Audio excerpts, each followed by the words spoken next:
Today, I'm going to take you on the ultimate 11-day Alaskan cruise. Let's go.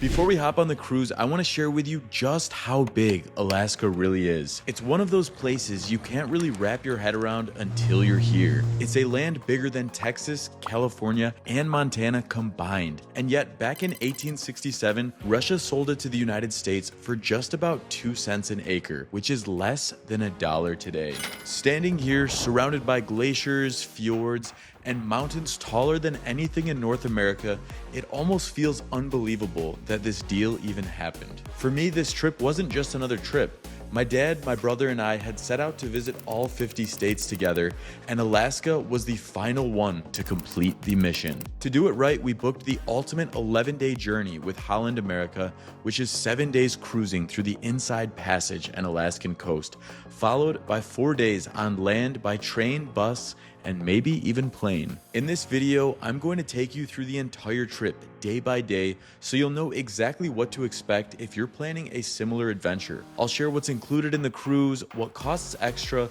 and the excursions that made this journey unforgettable. So let's start at the very beginning. Day number 1 in Vancouver. Day 1 began in Vancouver, Canada. After landing at the airport, Holland America staff had made the process so smooth, and within minutes, we were on a transfer bus heading to the cruise port. It felt like a small detail, but when you're traveling with family, those little things, not having to stress about taxis or logistics, does make a big difference. We had made it over to the port, and boarding the ship was like going through airport security. Bags scanned, IDs checked, photos taken, but once we walked up the gangway and stepped into the Nordum, it hit us. This wasn't just transportation. This was a floating city, and it was going to be our home for the next week. We started at the Lido deck, which is the heart of the ship. All right, this is our first look at the pool. So we're gonna be hanging out here. We've got a hot tub, a couple hot tubs over there, a nice pool right in the center of the boat, surrounded by lots of tables here. So I am excited. Off to the side is the Lido Market, a massive buffet restaurant that's included in your cruise price. Oh yeah. Delish. All as part of the package. From there, we walk down to the promenade deck. This level wraps all the way around the ship so you can walk laps with the ocean at your side. Cool place, and the weather is perfect up here. In the middle of the summer, we're talking like 75 degrees, sunny. This is gonna be a trip of a lifetime. You boys ready or what?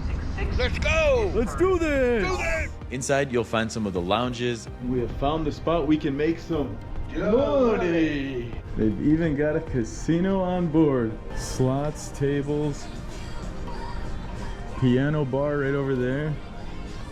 The whole lounge.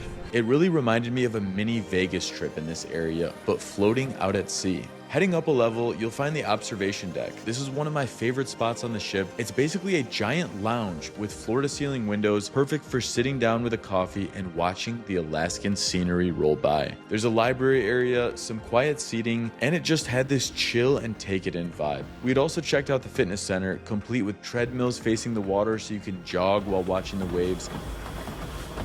And for dining, beyond the Lido buffet, there are specialty restaurants like Pinnacle Grill for steaks or Canaletto for Italian, and those do cost extra but offer more of a fine dining experience. After exploring all of that, it was time to see our stateroom. The 3 of us were sharing one room, which we hadn't done in a while, but it was going to be a fun experience. You can definitely book larger suites if your budget allows, but we opted for one of the standard rooms to save money. Still, it had everything we needed: beds, a bathroom, storage. Then out here, this is the balcony. So this is pretty crazy. Just so you guys know, here are what some of the other rooms look like, and we'll flip through these so you can see how the different setups are. They are going to get more and more expensive, but it's good to know what it offers. But honestly, the adventure wasn't about sitting in the room. It was about being on deck, watching Vancouver fade into the distance as the ship sailed north toward Alaska. The sunset at the end of the day was incredible, and that is where day 1 ends. Good night, and see you tomorrow. Day 2 began out at sea, and it was the first chance to slow down and soak in the experience. This wasn't a port day. Instead, the Nordum glided through the Inside Passage, one of the most scenic waterways in the world. towering forests, misty mountains, and little islands scattered all around us. It felt like we were entering another world. We used this day to really explore the ship, starting with the pool deck, then wandering into the buffet for breakfast, where every type of food you could imagine was included. That's something to know about cruising. Your meals in the main dining rooms and buffets are covered in the price. Specialty restaurants and premium drinks cost extra, but you could easily eat well all day without spending another dime. I also made a mental note to always leave extra tips because the staff here works incredibly hard and honestly make the trip what it is. The rest of the day was about finding little corners of the ship to call our own. We stumbled into the observation lounge with floor-to-ceiling windows again. By evening, as the sun dropped low on the horizon, I realized this was more than just a way to get from point A to point B. Cruising the Inside Passage was its own destination. We woke up to see Ketchikan right outside our balcony, colorful little town built along the water with wooden boardwalks and houses on stilts. But this moment was big because my dad, brother, and I are about to walk out onto our 50th state after, like, as you saw earlier, it's been 50 years since my dad made it to all 48 states. I went to Hawaii just a couple weeks ago, and my brother went a couple years ago. So we're gonna be going and stepping foot in Alaska in just a moment here. And this is it, my friends. We are stepping off the cruise ship and entering into our 50th and final state of the goal. Looks like my dad's gonna be the first one to hit 50 states. So it's kind of like the pecking order. We got my dad first, then my bro, then me. And here it is in Alaska. All right. 50 states done. All right, what's next? If you guys want to see more about the whole storyline of all of us reaching our 50th state and what this cruise was like from a storytelling perspective, make sure to watch my full documentary on this trip, which you can find on my main channel, World Nomac, and we go through a much more in-depth storytelling adventure. Whereas in this video, guys, we're showing you the itinerary day by day, what it's like. Anyways, we're back in Ketchikan. This place is known as the salmon capital of the world. Ketchikan is small but full of character, and you immediately feel like you're in a different world compared to Vancouver. When we got there, we were told shore excursions were the thing to do, so that's exactly what we did by starting out with a tour of the town. Thanks a lot, Dwayne.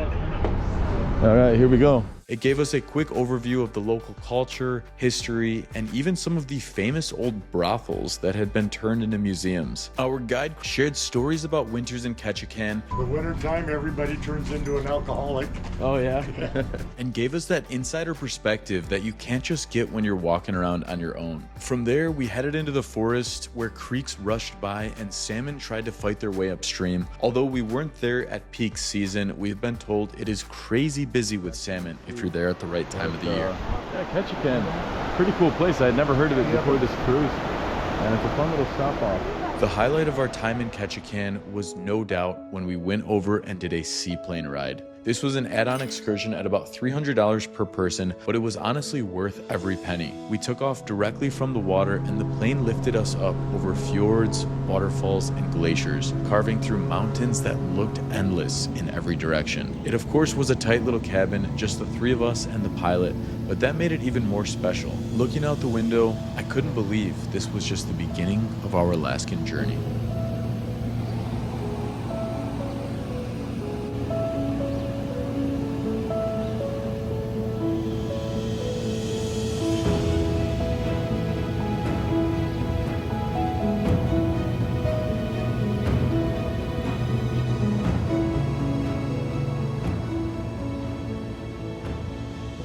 Once we made it back over to the ship, we had set sail and left Ketchikan, going through a small little passage, and that led us into dinner, where we went to experience one of the fancier restaurants on the ship. That looks delish.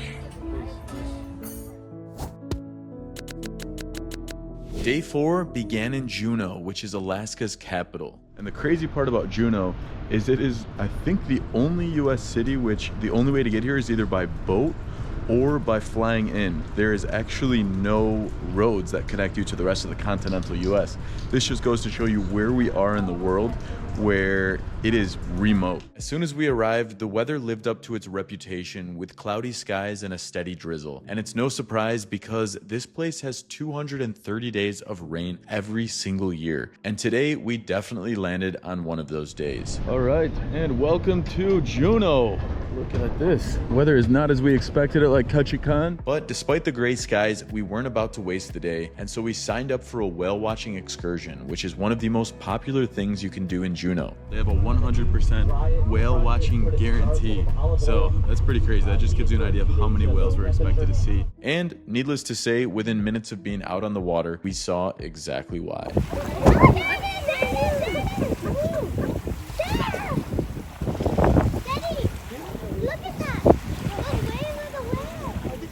Massive humpbacks breached the surface, flicking their tails before disappearing again. Even with rain pelting down and the boat rocking, it was one of those moments you just have to take in and realize you're in the middle of the wilderness of Alaska. Afterward, we wandered the small downtown area, checking out some of the souvenir shops, wood carvings, local art, and many more salmon products than I probably would have ever expected to see. Juneau felt different from Ketchikan, a little less of a tourist town and more of a small city that just happens to be in the middle of nowhere. By the time we got back on the ship that evening, soaked and cold, I realized that even rainy days in Alaska are still unforgettable.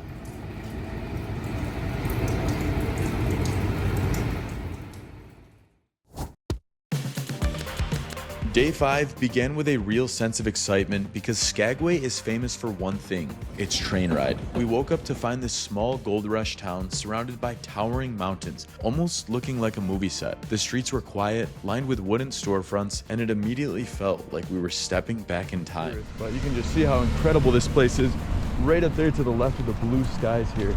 Just an incredible contrast of blue and evergreen colors here that you can see walking through the city. After a short walk through the town, we headed over to the forest that sat right next to it to experience some of the nature. And I guess we just wanted to spend a few minutes away from people. And this was the perfect place, with nobody else around. It made for a great side quest, and it was free to do and easy to get to from the cruise ship, so I would recommend it if you're stopping by. Afterwards, we headed straight for the White Pass and Yukon Route Railway, which climbs up through the mountains on tracks that date back to the 1890s gold rush. The train cars are vintage with big windows and seats that fill quickly with travelers eager for the views. The tracks hug cliff sides, cut through tunnels, and climb nearly 3,000 feet up into the wilderness. As you can see this side, we've got rocks right there nearly touching the train, which is pretty crazy. That's how close we were going through some of these tunnels and looking out over the valleys, waterfalls, and snow-capped peaks. It all felt so surreal. And it is something else. The lady who we bought the tickets from, who might be a bit biased, she said this is the best thing that you can do in Alaska, this specific rail ride, and I can see why that is now. What do you think, Dad? Best content you've ever gotten, or what? Might be, we'll see. All right, man, oh man.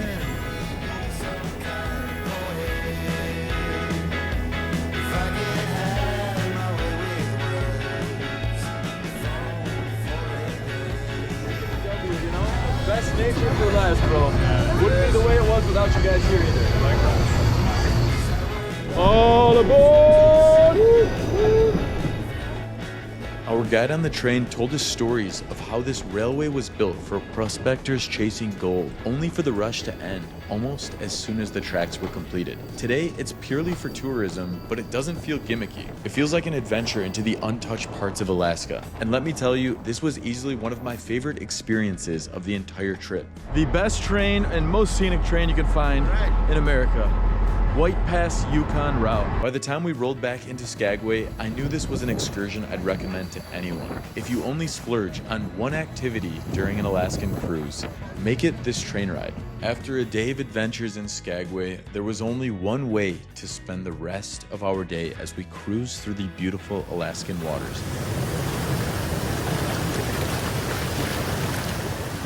And that would be to spend the day over at the spa.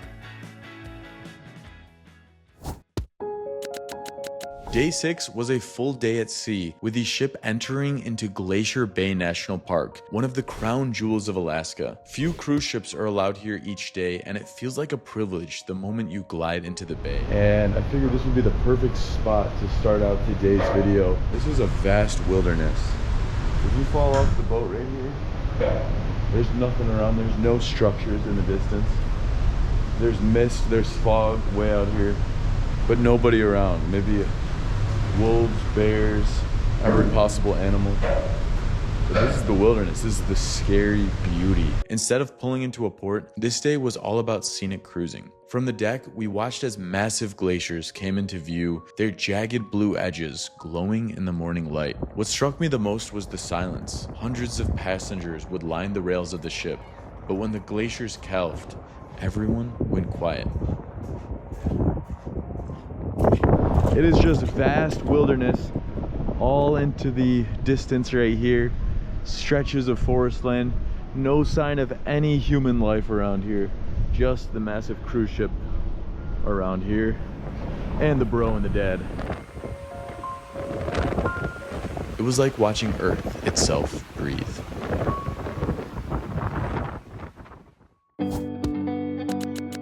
Day 7 was another day at sea, and I went down for some breakfast to start out the day. Probably one of the things you guys are wondering is, what is it like to eat on a cruise ship? Well, today you're gonna find out because we've got our great chefs here. Good morning, how are you guys doing? Very good, sir. Very good. Ab khan se hai? I'm from Mumbai, India. Mumbai, that's a great city. What about you? Philippines. Philippines, maraming salamat. Mahali ko ang Pilipinas? Yeah. Perfect. So we've got some delish stuff here. As you guys can see, freshly made buffet breakfast every single day. We've got sausage, we've got bacon, eggs, hash browns, a little bit of everything. So we've got some buns, butter, and tons of fruit. So you can already tell I'm gonna be having something delish for breakfast here. Let's check out what's on the other side here as well. How we doing? Good morning. Good morning, Oh, this looks fantastic. Amazing presentation. Everything from English muffins to bread and bagels. Oh, yes. Hello, good morning. How are you? Umaga. Oh, magandang umaga. Kumusta ka, ate? Okay lang. Okay lang. The staff on this boat are the best staff members I've ever encountered. Everyone's so nice, and I've really enjoyed these last 6 days with you guys. And then I did a little bit of computer work from my laptop while heading towards one of the last glacier-filled evenings. After almost a week of cruising, you'd think glaciers might start to feel repetitive, but College Fjord proved otherwise. We sailed into the fjord, and the glaciers here felt almost larger than life. Each one is named after an Ivy League school, so as we floated past Harvard Glacier and Yale Glacier, it almost felt like a graduation ceremony for our time out at sea. What made this night so special was the timing. Standing on the deck as the sun set behind jagged peaks and the ship slowly turned to head for Whittier, I realized how lucky we were to be able to be witnessing this. It felt like Alaska's way of saying goodbye to the cruise portion of the ship, a final reminder that no matter how many photos or videos you take, nothing truly captures the feeling of being there in person.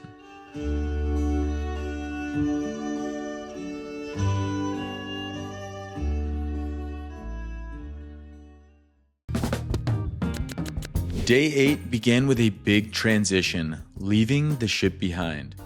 Maraming salamat. Maraming Bye. salamat. See you. again. Yeah, see you next time. Thank you so much. The Nordum docked in Whittier, which is a tiny port town that's really just a gateway for travelers heading deeper into Alaska. After breakfast, we boarded the cruise train for a 2.5-hour ride to Anchorage. And look at this. Wow. And there's one last goodbye to the cruise ship. And then down this way, let's see what we've got going on in here. This is a club car right here. You guys can see what it looks like. We've got all these different types of snacks, coffees, pastries, even some beers in there. And then some cool seats right along here that you can sit out there and kind of gaze through here, along with some history of the train. So this is cool. I absolutely love riding trains, so for me right now, this is a dream come true. This first train ride wasn't long, but it had its own unique highlights. We passed through the longest railroad tunnel in all of North America, shared by both cars and trains. And it is actually lit up on the inside, or at least it looks like it as we're cruising through here. So we're gonna be cruising on the train for about 2.5 hours, and it is a really cool ride. Like I said, we are surrounded by views in every angle when we're outside of the tunnel, and you can get drinks, you can sit down, the accommodations are comfortable.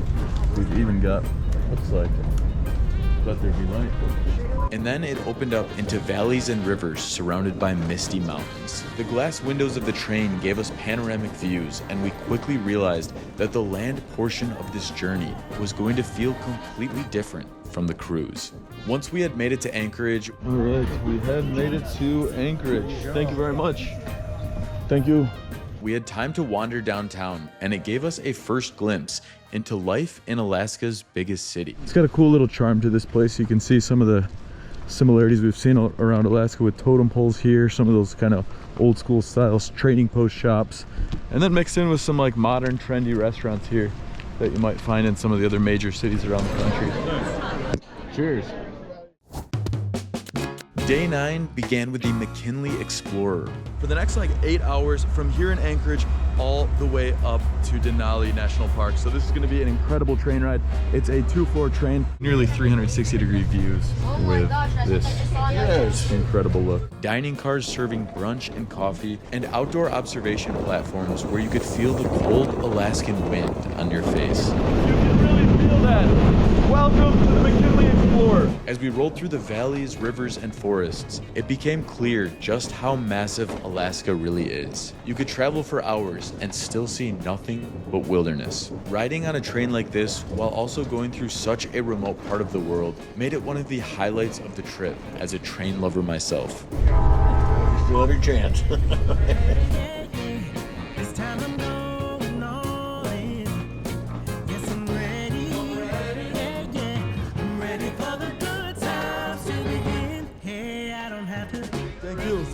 Thank you guys. Oh, really appreciate it, guys. Until next time. Hope to see you again on another journey.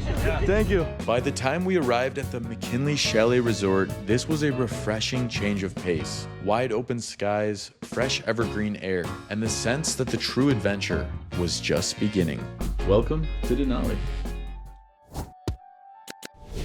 Day 10 began with a decision. Take the included bus tour into Denali or splurge on something bigger. Well, we did both. The morning started with an included bus tour into the park, which goes several hours into Denali's vast wilderness. The road only goes so far because of construction, but even to mile 43, we saw enough wildlife and scenery to understand why this is one of the most iconic national parks in America. In the afternoon, we had a local guide pick us up and drive us over to the small airstrip to experience one of the most insane scenic flights I have ever been on.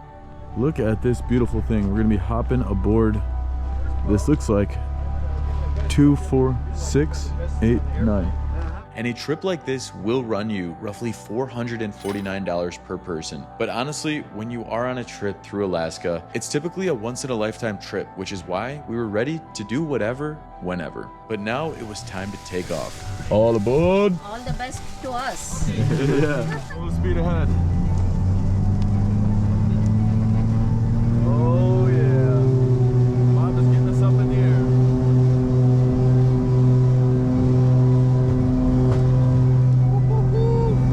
All right, geez, this is a fast takeoff. All right, we're already airborne. That was quick. The plane ride was insane, flying low over glaciers, weaving between mountains, and getting so close to the ice that it felt like we could touch it. This was Alaska at its rawest form. Even though clouds blocked the peak of Denali itself, the experience of soaring through valleys carved by ice ages ago was something none of us will ever forget.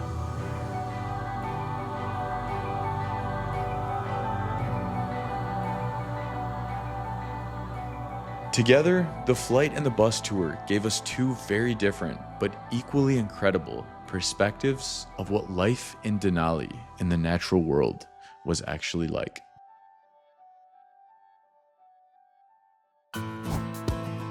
Day 11 began with our final journey north. We boarded a bus and traveled several hours to Fairbanks, which is the second largest city in Alaska. Our last excursion was a riverboat cruise on the Chena River. Look at this thing we're gonna be cruising on.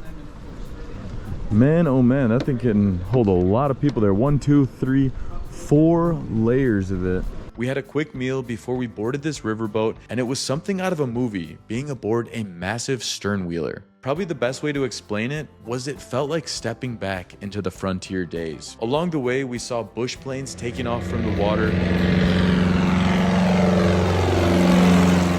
dog sled demonstrations, and local homesteads lining the riverbanks. After days of glaciers and mountains, this felt like a window into how people actually live in Alaska. Looking back at everything we had seen, from glaciers to gold rush towns, from train rides to scenic flights, it was hard to believe it had all fit into just 11 days. So was it worth it? For us, absolutely. This trip wasn't just about Alaska. It was about finishing something we started decades ago. And Alaska was the grand finale. We could have checked it off with a quick visit, but instead, we chose to do it right. That's a big win. The all-in was a $14,000 plus price tag for 3 people. And while it might sound steep, what we got in return was priceless. Riding that mountain train, flying low over Denali, and just laughing together on a cruise. Those are the moments that made this trip worth every single penny. If you're thinking about Alaska, know this: it's not just another destination. It's the last frontier, a place that makes you feel small in the best way possible.